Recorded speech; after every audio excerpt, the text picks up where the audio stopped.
মা এক আজমতের নাম, এক রহমতের নাম। আজকে উনি মা হারাইছেন। এই মা যতদিন বাইটা ছিল ওনার জন্য এক দরজা, দোয়ার এক দরওয়াজা তিনি খুলে রাখছিলেন। আজকে থেকে হয়তো সে মার দোয়া করতে পারবে। মা তো এক রহমতের নাম। যে প্যারালাইসিস হয়ে শুয়ে থাকলেও জাবানও যদি বন্ধ থাকে, যার অন্তর সন্তানের জন্য দোয়া করতে থাকে। মা যদি বুড়াও হয়ে যায়, মা তো মাই।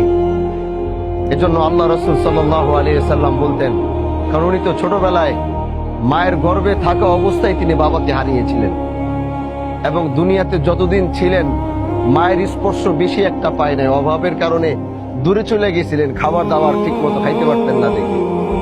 কিন্তু তিনি মার আঁচল যতদিন পাইছেন, মা যখন নবী বলতেন যে আমি আমার বাবার ওইরকম ভাবে পাই নাই, আমার মাকেও পাই নাই। কাশ যদি আমার মা বাইচা থাকতো, আর আমি যদি নামাজেও দাঁড়ায় যাইতাম, আল্লাহু আকবার বইলা যদি নামাজেও দাঁড়ায় যাইতাম, আর পিছন থেকে যদি আমার মা বলতো ইয়া মুহাম্মদ, তাহলে আমি নামাজ ছাইরা দিয়া মাথাটা ঘুরায় পিছনের দিকে তাকায় বলতাম, আম্মা তোমার মোহাম্মদ হাজির। এটা হচ্ছে মা। মা এক আজমতের নাম, এক রহমতের নাম। আজকে উনি মা হারাইছেন। এই মা যতদিন বাইটা ছিল ওনার জন্য এক দরজা, দোয়ার এক দরওয়াজা তিনি খুলে রাখছিলেন। আজকে থেকে হয়তো সে মার দোয়া করতে পারবে। এজন্য এই সন্তানদেরকে বলবো, মায়ের ঋণ কোনোদিন শোধ করা যায় না। আপনারা সবসময় মার জন্য দোয়া করবেন। সন্তান হিসাবে মার জন্য আল্লাহ পাকের কাছে দোয়া করবেন, আল্লাহ যেন তাকে জান্নাতের আলা মাকাম নাসিব করে। আল্লাহ যেন তাকে হযরতে আম্মা জান খাদিজা, আয়েশা, ফাতেমা রাদিয়াল্লাহু তাআলা আনহাদের সাথে যেন আল্লাহ তাকে একই বেহেশতে থাকার মতো তৌফিক দান।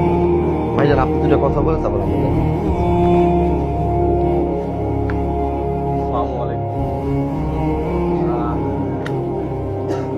আমার আব্বা অনেক আগেই মারা গেছেন, তো ছিল আমার মা।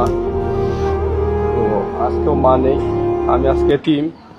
একজন এতিম হিসাবে আমি সবার কাছে দোয়া চাইবো এবং বলবো যে আমার মা যদি কারো মনে কোনো কষ্ট দুঃখ দিয়ে থাকে, আল্লাহর কাছে মাফ করে দেবে। আর যদি কেউ আমার মার কাছে কোনো কিছু পাবেন, দেনা পানা যদি কেউ থাকে, ইনশাল্লাহ আমাকে বলবেন, আমি ইনশাল্লাহ দিয়ে দেবো। আর কিছু বলতে পারবো না। সবাই আমার জন্য দোয়া করবেন, জান্নাতবাসী। আমিন। জানাজার নামাজ শুরু হইতেছে।